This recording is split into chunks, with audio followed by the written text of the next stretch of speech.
जय श्री कृष्णा दोस्तों, राधे राधे। आप सभी का हमारे चैनल में बहुत बहुत स्वागत है। आज हम भगवान शंकर और माता पार्वती की कथा को सुनेंगे, जिसे सोमवार व्रत में सुनना बेहद ज़रूरी माना जाता है। इस कथा को सुनने से ही व्रत को पूर्ण माना जाता है। एक समय भगवान महादेव जी और माता पार्वती जी के साथ भ्रमण करते हुए मृत्यु लोक में विदर्भ देश की अमरावती नगरी में पहुँचे। वह पूरी नगरी हर प्रकार के सुखों से परिपूर्ण थी। उस पुरी के राजा ने एक अति सुंदर शिव मंदिर बनवाया था। उसी मंदिर में महादेव जी और माता पार्वती निवास करने लगे। एक समय की बात है, एक समय माता पार्वती जी ने भगवान शंकर को प्रसन्नचित्त देखकर मन बहलाने की इच्छा से उनसे चौसर खेलने का आग्रह किया। भगवान शंकर जी ने अपनी प्राण प्यारी की बात मानकर चौसर खेलना प्रारंभ किया। उसी समय उस मंदिर का पुजारी निमित्त बनकर मंदिर में आया और माता पार्वती जी ने उस पुजारी ब्राह्मण से एक प्रश्न किया कि इस चौसर की बाजी में किसकी जीत होगी। भाग्यवश ब्राह्मण बिना विचारे ही बोल उठा कि महादेव जी की ही जीत होगी। परंतु हुआ इसके विपरीत और थोड़ी देर में बाजी समाप्त होने पर माता पार्वती जी की ही जीत हुई। इस पर माता पार्वती जी को ब्राह्मण के झूठ बोलने के कारण बहुत क्रोध आया और उसको श्राप देने के लिए तैयार हो गई। यद्यपि महादेव जी ने पार्वती जी को बहुत समझाया, परंतु उन्होंने कुछ भी न मानकर ब्राह्मण को कोढ़ी होने का श्राप दे दिया। कुछ दिनों पश्चात पार्वती जी के श्रापवश होकर वह कोढ़ी हो गया और अनेक प्रकार के कष्टों को भोगने लगा। जब इस प्रकार उसको कष्ट भोगते हुए बहुत दिन हो गए, तो एक दिन स्वर्ग की अप्सराएं भगवान शिव जी के मंदिर में पूजा करने के लिए आईं और पुजारी जी को शारीरिक कोढ़ से दुखी देखकर दया भाव से पूछा, तो ब्राह्मण ने विनाश का वृत्तांत बताया कि भगवान शिव जी और माता पार्वती जी के चौसर खेलने और पार्वती जी के श्राप से ही मेरा ये हाल हुआ है। तब अप्सराएं यह सब कथा सुनकर कहने लगी कि हे ब्राह्मण, अब तुमको अधिक दुख नहीं उठाना पड़ेगा। भगवान शंकर की कृपा से तुम्हारे सब दुख दूर हो जाएंगे। तुम सब व्रतों में उत्तम व्रत सोमवार व्रत को विधि पूर्वक करो। तब ब्राह्मण सोमवार व्रत की विधि को अप्सराओं से पूछने लगा। अप्सराएं कहने लगी कि सोमवार व्रत को स्नान आदि से निवृत्त होकर अच्छे वस्त्र धारण कर फिर आधा किलो खूब अच्छी तरह शुद्ध भुने हुए गेहूं का आटा लेकर उसका प्रसाद बनाओ और फिर उसके 3 भाग कर लो। फिर चंदन, अक्षत, फूल, धूप, नैवेद्य, बेलपत्र, धतूरा आदि लेकर प्रदोष काल में भगवान शंकर का पूजन करो। भगवान शंकर का पूजन भक्ति और श्रद्धा से युक्त होकर करो। फिर प्रसाद के 3 भागों में से एक भाग भगवान शंकर का प्रसाद समझकर उपस्थित सज्जनों को बांट दो और आप भी प्रसाद पालो। इस प्रकार 16 सोमवार तक व्रत करो।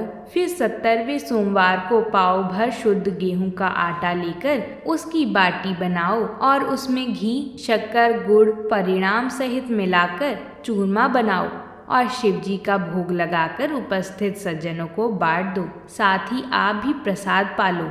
इस प्रकार करने से भगवान शंकर की कृपा से मनुष्य के सब मनोरथ पूरे हो जाते हैं। ऐसा कहकर अप्सराएं तो स्वर्ग चली गईं और उस ब्राह्मण ने अप्सराओं की कथा अनुसार विधिवत 16 सोमवार तक व्रत किया और भगवान शंकर की कृपा से रोग मुक्त होकर बड़े आनंद से रहने लगा। कुछ काल व्यतीत हो जाने पर भगवान शिव और माता पार्वती जी फिर उसी मंदिर में पधारे।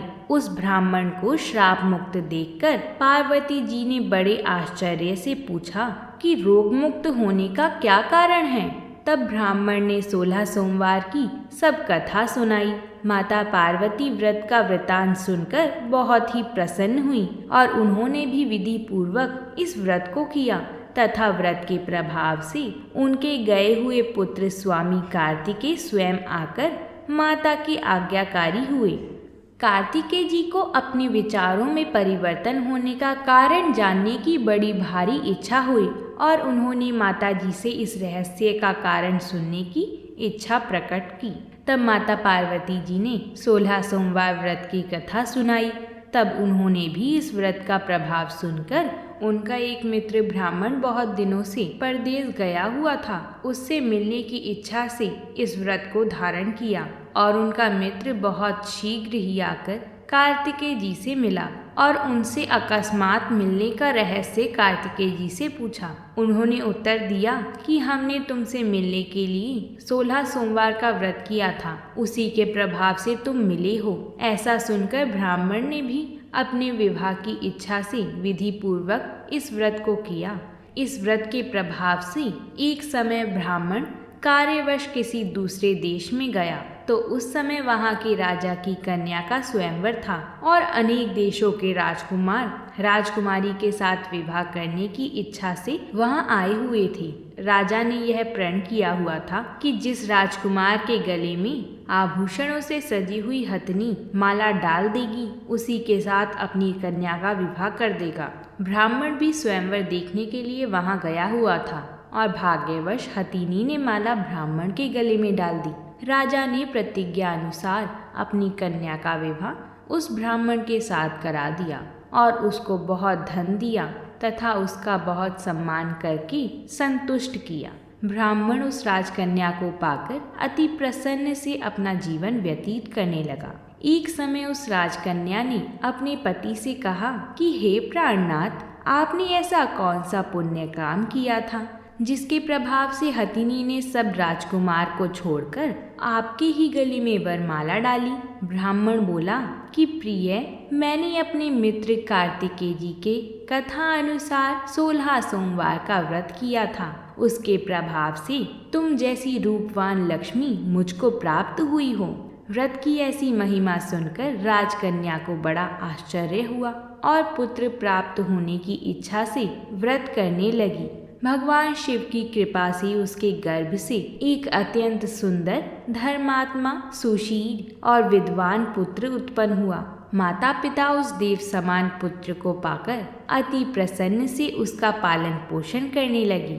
वह बड़ा हुआ तो एक दिन उसने अपनी माता से प्रश्न किया कि हे माता, आपने ऐसा कौन सा तप किया था जिससे मेरे जैसा पुत्र आपने अपने गर्भ में धारण किया।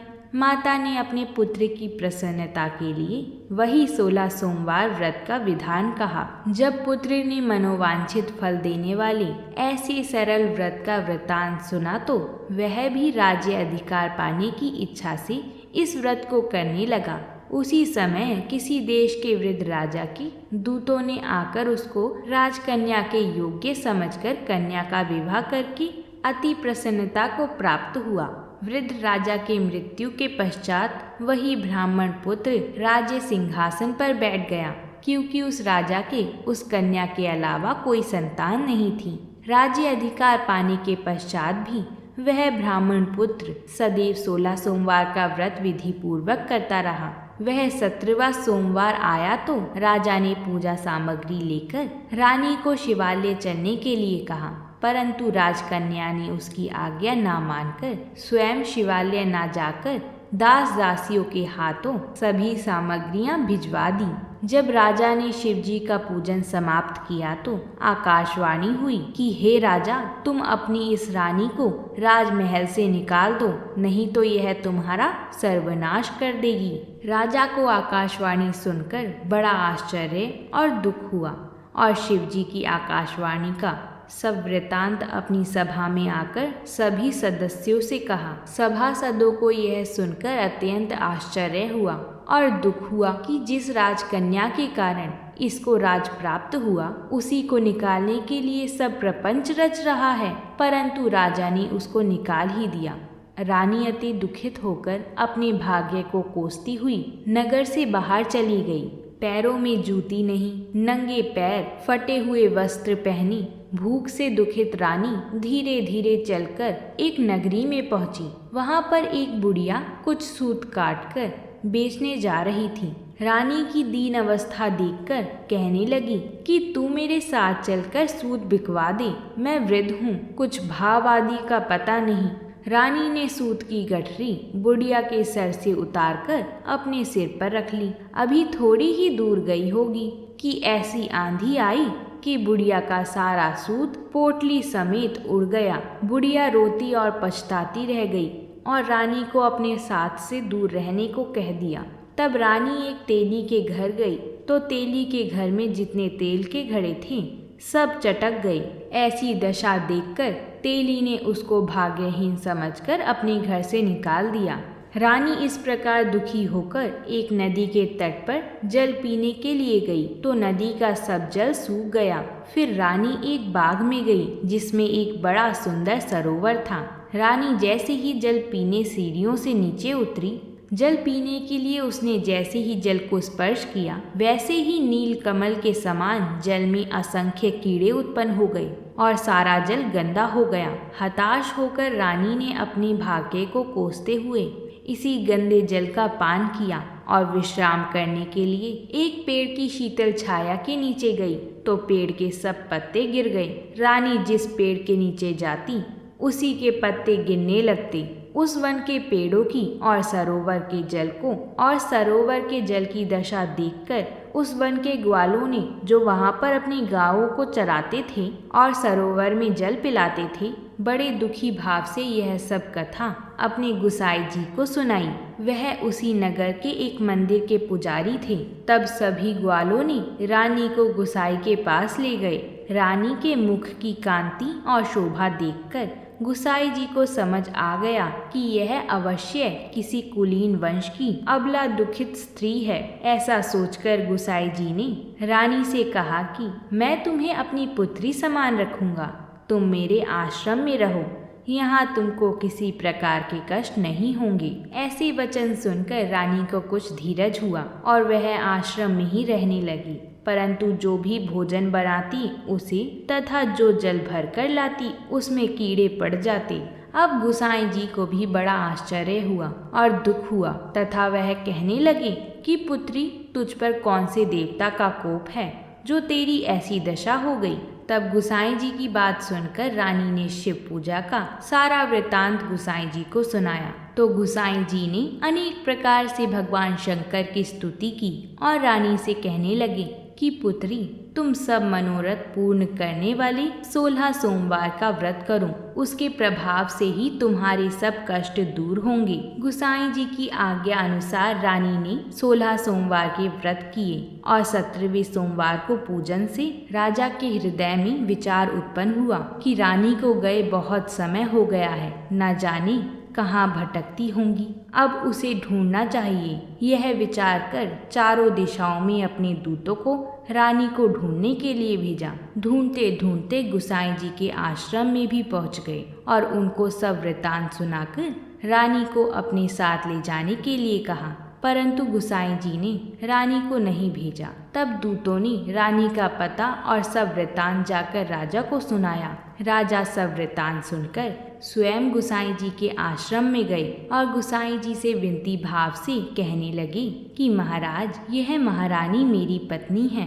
भगवान शंकर के कोप से मैंने इसको त्याग दिया था। अब भगवान शंकर का कोप इस पर शांत हो गया है, इस कारण इसको लेने के लिए यहाँ आया हूँ। आप इसको मेरे साथ चलने की आज्ञा दीजिए। गुसाई जी ने राजा की बातों का विश्वास करके रानी को राजा के साथ जाने की आज्ञा दे दी और रानी बड़ी प्रसन्नता के साथ राजमहल में आई। तब नगरवासियों ने नगर को खूब सजाया, सारे नगर में बाजी बजाई, घर घर जाके मंगल गान किए। विद्वानों ने वेद मंत्रों का उच्चारण किया और अपने राजा रानी का स्वागत किया। महाराज ने ब्राह्मणों को बहुत सा धन दिया। नगरों में जगह जगह सदाव्रत खुलवाकर गरीबों को भोजन खिलाया। इस प्रकार राजा भगवान शंकर की कृपा से अनेक प्रकार से सुख को भोगता हुआ बड़े आनंद के साथ जीवन व्यतीत करने लगा। अब तो राजा और रानी दोनों ही प्रतिवर्ष 16 सोमवार के व्रत करते और शिव जी का पूजन विधि पूर्वक करते और इस लोक में अनेक प्रकार के सुखों को भोगकर शिवलोक को प्राप्त हुए। ऐसे ही जो मनुष्य भक्ति और श्रद्धा से पूर्ण होकर सोमवार का व्रत करता है तथा भगवान शिव जी का पूजन करता है, वह इस संसार में अनेक सुखों को भोग कर अंत समय में शिवपुरी को प्राप्त होता है। यह व्रत सर्व प्रकार से मनोरथ को पूर्ण करने वाला है। बोलिए भगवान शंकर की जय, बोलिए माता पार्वती जी की जय। अगर आप भी भगवान शिव जी की पूजा करते हैं तो कमेंट में हर हर महादेव ज़रूर लिखिएगा। और कथा अच्छी लगी हो तो वीडियो को एक लाइक ज़रूर करें और हमारे चैनल को भी सब्सक्राइब ज़रूर करें। तो प्रेम से बोलिए भगवान शिव शंकर की जय हो।